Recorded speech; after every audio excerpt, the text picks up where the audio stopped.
에스라 파노라마. 주제: 스룹바벨이 주도한 성전 건축과 에스라가 주도한 개혁운동. 에스라의 서두는 역대하의 끝부분과 정확하게 일치하고 있습니다. 그것은 바사왕 고레스의 조서로 되어 있는데, 이스라엘의 하나님은 참 신이시라.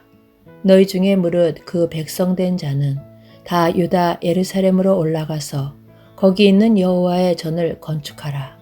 너희 하나님이 함께 하시기를 원하노라 하는 내용입니다. 고레스는 그가 태어나기 약 200년 전에 이사야 선지자를 통해서 예루살렘 성전을 재건하는 일에 고레스를 들어서 쓰실 것이 이름까지 성경에 예언된 흔치 않은 인물 중 하나입니다. 그렇다고 성경은 고레스에게 초점을 맞추고 있지 않습니다. 에스라 1장 1절은 바사왕 고레스 원년에 여호와께서 에레미야의 입으로 하신 말씀을 응하게 하시려고 하고 시작이 되는데, 말씀을 응하게 하신 여호와 하나님의 중심점이 있습니다. 하나님께서는 에레미야 선지자를 통해서 나 여호와가 이같이 말하노라.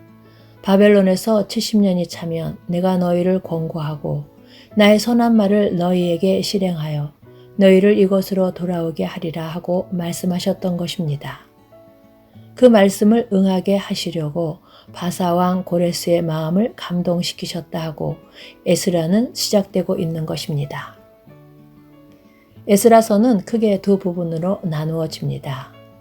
1장에서 6장까지는 바벨론 포로에서 귀환하여 성전을 재건하는 기사인데, 총독 스룹바벨과 대제사장 여호수아의 주도하에 진행이 되고, 7장에서 10장까지는 에스라가 주도한 개혁을 전개하는 내용입니다. 에스라서와 느헤미야서는 구속사의 맥락에 있어서 새로운 시대가 전개되는 시기입니다. 열왕기 상하를 통해서는 죄라는 원인으로 말미암아 심판이라는 결과를 가져와서 바벨론의 포로가 됨을 보여줍니다. 그러나 에스라서와 느헤미야서를 통해서는 언약의 신실하신 하나님의 은혜로 말미암아 포로에서 귀환하게 하시는 회복기를 맞이하고 있기 때문입니다.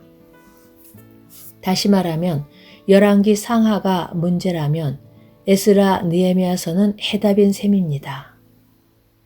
그러므로 그들이 돌아올 수 있었던 것은 그럴 만한 자격이나 공로가 있어서가 아니었습니다. 여기에는 중요한 구속사적 의미가 내포되어 있습니다. 첫째는 하나님의 명예입니다. 하나님의 백성들이 이방의 포로로 방치되어 있다는 것은 하나님의 이름과 명예가 걸려있는 문제였던 것입니다. 내가 이렇게 행함은 너희를 위함이 아니요 너희가 들어간 그 열국에서 더럽힌 나의 거룩한 이름을 위함이라 하십니다. 둘째는 계획하시고 언약하신 바를 이루시기 위해서입니다. 하나님께서 아브라함에게 세워주신 언약은 세 마디로 되어 있는데, 땅을 주리라, 자손을 주리라, 내 자손으로 인하여 천하 만민이 복을 받으리라는 말씀입니다. 그러므로 언약 백성들은 메시아를 보내시려고 예비하신 약속의 땅 가나안으로 돌아와야만 했던 것입니다. 셋째는 바벨론 포로에서의 귀환은 그리스도의 구속으로 말미암아 사탄의 포로에서 돌아오게 될 예표가 된다는 점입니다. 그러므로 선지서는 바벨론 포로 귀환과 복음 시대를 복합적으로 예언하고 있는 것입니다. 그러므로 에스라서의 중심 주제는 예루살렘의 멸망과 70년의 포로 기간에도 불구하고 하나님의 구원 계획은 폐하여지거나 중단됨이 없이 지속적으로 추진되어 나오고 있다는 점을 보여주는 데 있습니다. 1장은 고레스의 마음을 감동시키신 하나님은 또한 포로된 자들의 마음을 감동시키셔서 빼앗겼던 기명들을 가지고 돌아오게 하십니다. 2장은 귀환한 자들의 명수를 기록하고 있는데, 온 회중의 합계가 42,360명이요 그 외의 노비가 7,337명이요 노래하는 남녀가 200명이요 합니다. 3장은 돌아온 자들이 최우선으로 한 일이 하나님의 단을 만들고 하나님의 사람 모세의 율법에 기록한 대로 번제를 그 위에 드리려 할세 단을 그 터에 세우고 그 위에 조석으로 여호와께 번제를 드렸다 하고 말씀합니다. 중요한 요점은 번제단을 다른 터가 아닌 그 터에 세웠다는 데 있습니다. 그 터란 하나님께서 아브라함에게 내가 네게 제시하는 한 산 거기서 번제를 드리라 하신 그 터요. 다윗에게 이르시기를 올라가서 여부스 사람 오르난의 타작마당에서 여호와를 위하여 단을 쌓으라. 거기서 여호와를 위하여 단을 쌓고 번제와 화목제를 드렸다 한 그 터입니다. 또한 그 터는 솔로몬이 예루살렘 모리아산에 여호와의 전 건축하기를 시작하니 그곳은 전에 여호와께서 그 아비 다윗에게 나타나신 곳이요 여부스 사람 오르난의 타작마당에 다윗이 정한 곳이라 한 그 터인 것입니다. 이 점을 좀 더 추적해 본다면 모세가 죽기 전에 유언한 6월절 제사를 내 하나님 여호와께서 내게 주신 각 성에서 드리지 말고 오직 내 하나님 여호와께서 그 이름을 두시려고 택하신 곳에서 드리라 한 그 터인 것입니다. 이 점을 신약 성경에서는 이 닦아둔 것 외에 능히 다른 터를 닦아둘 자가 없으니 이 터는 곧 그리스도라 하고 말씀합니다. 그 터는 어제나 오늘이나 영원토록 변함이 없는 유일한 터인 것입니다.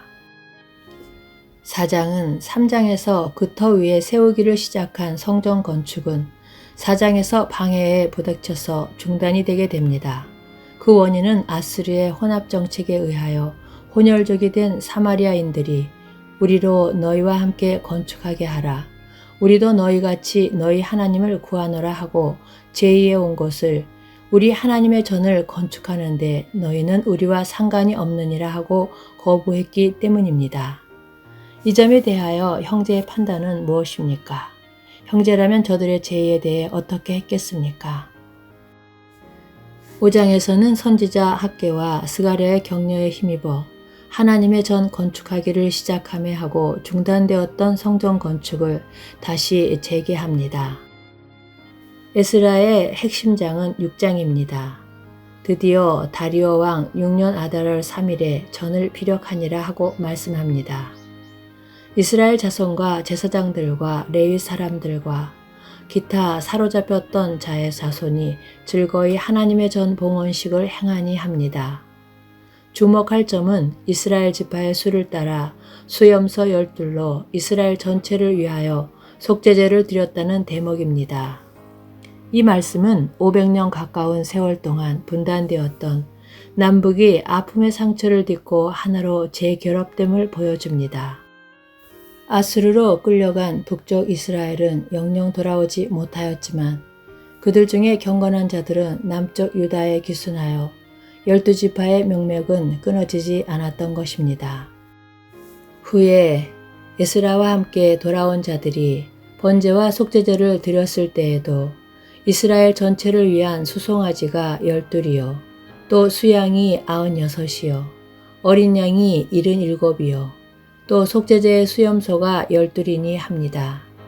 이 점에 관하여 에스겔 선지자는 예언하기를 그들로 한 나라를 이루어서 한 임금이 모두 다스리게 하리니 그들이 다시는 두 민족이 되지 아니하며 두 나라로 나누이지 아니할지라 하고 말씀했던 것입니다.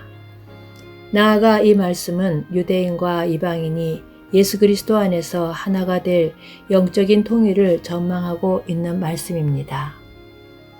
포로귀환과 성전 건축을 주도한 스룹바벨은 유다 19대 왕 여호아긴의 손자임을 역대상의 족보는 밝혀주고 있습니다.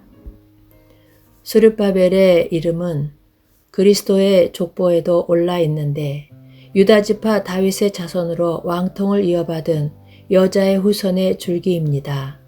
이것은 무엇을 말해주고 있느냐 하면 포로 기간 중에도 다윗의 위는 끊어짐이 없이 이어져 내려왔음을 말해주고 있습니다.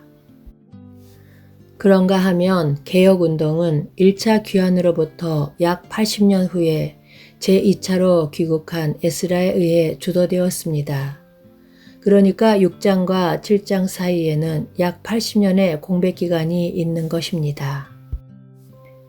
에스라는 대제사장 아론의 16대 손으로 이스라엘 하나님 여호와께서 주신 바 모세의 율법에 익숙한 학사라고 말씀합니다. 에스라가 여호와의 율법을 연구하여 준행하며 율례와 규례를 이스라엘에게 가르치기로 결심하고 올라왔다고 말씀하는데 이 순서가 중요합니다. 에스라가 주도한 개혁운동의 초점은 성별에 있었습니다. 왜냐하면 포로에서 귀환한 후에도 이방 족속과 서로 섞이게 하는데 방백들과 두목들이 이 죄에 더욱 으뜸이 되었다 하는지라 내가 이 일을 듣고 속옷과 겉옷을 찢고 머리털과 수염을 뜯으며 기가 막혀 앉으니 하고 혼합되고 있었기 때문입니다. 에스라는 자복하기를 나의 하나님이여 내가 부끄러워 낯이 뜨뜻하여 감히 나의 하나님을 향하여 얼굴을 드지 못하니 이는 우리 죄악이 많아 정수리에 넘치고 우리 허물이 커서 하늘에 미침이니이다 합니다. 이를 듣는 형제의 마음은 어떻습니까? 구제불능이라는 마음이 들지 않습니까? 그렇습니다.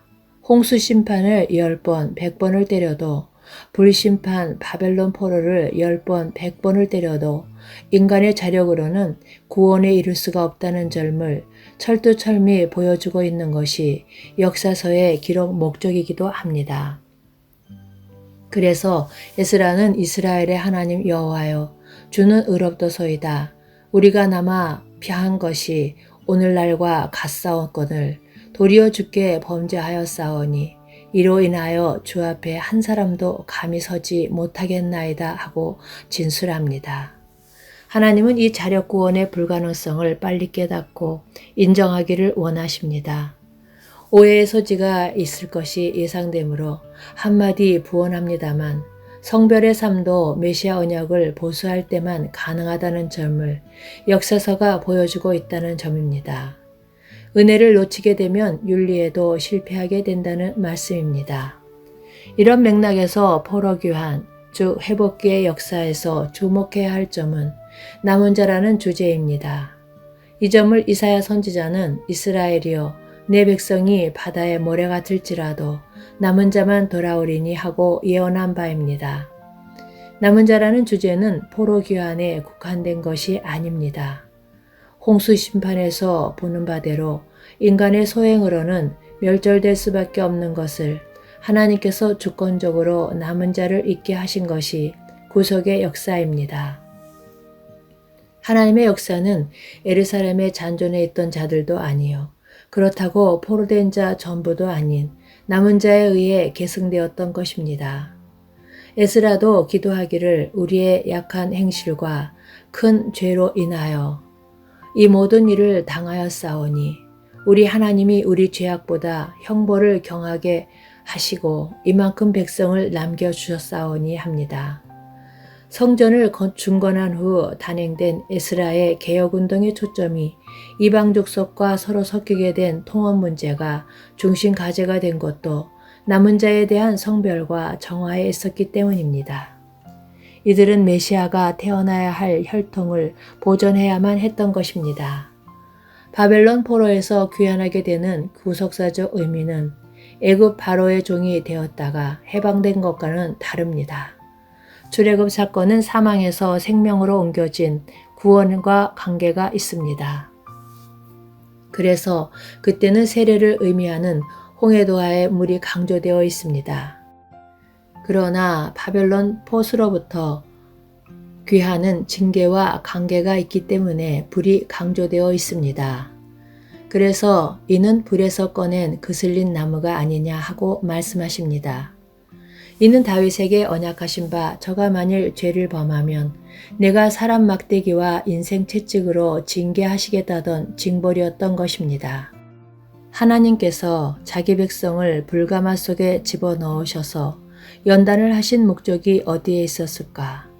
이에 대해서 이사야서는 바벨론으로 끌려갈 것을 말씀하시면서 밤나무 상수리나무가 배임을 당하여도 그 그루터기는 남아있는 것 같이 거룩한 씨가 이 땅에 그루터기니라 하고 거룩한 씨를 남겨두시기 위해서임을 말씀하고 있습니다.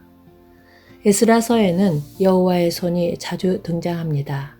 이것은 포로에서 귀환할 수 있었던 것이나 성전 중건 및 개혁운동 등이 여호와의 선한 손이 이루셨음을 뜻합니다.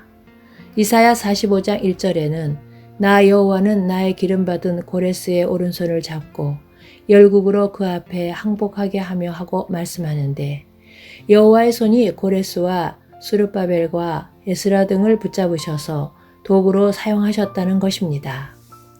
에스라를 통해서 현대교회에 말씀하시려는 불변의 진리는 무엇일까? 에스라서의 두 책을 이루는 성전 재건과 백성을 거룩해 하는 개혁운동이 너희가 하나님의 성전인 것을 알지 못하느냐 하신 교회가 하나님의 성전이라는 각성과 하나님의 성전은 거룩하니 너희도 그러하니라 하신 성별의 삶으로 우리에게 적용되고 있음을 명심해야만 하겠습니다. 남은 자라는 주제가 우리에게 중요하게 다가오는 것은 신약 성경에서도 대저 표면적 유대인이 아니요 이스라엘에게서 난 그들이 다 이스라엘이 아니요 그런즉 이와 같이 이제도 은혜로 택하심을 따라 남은 자가 있느니라 하고 말씀하고 있기 때문입니다. 그렇다면 표면적 그리스도인이 아니요 남은 자가 있다는 것으로 적용이 되는 것이 아닐까요? 아멘.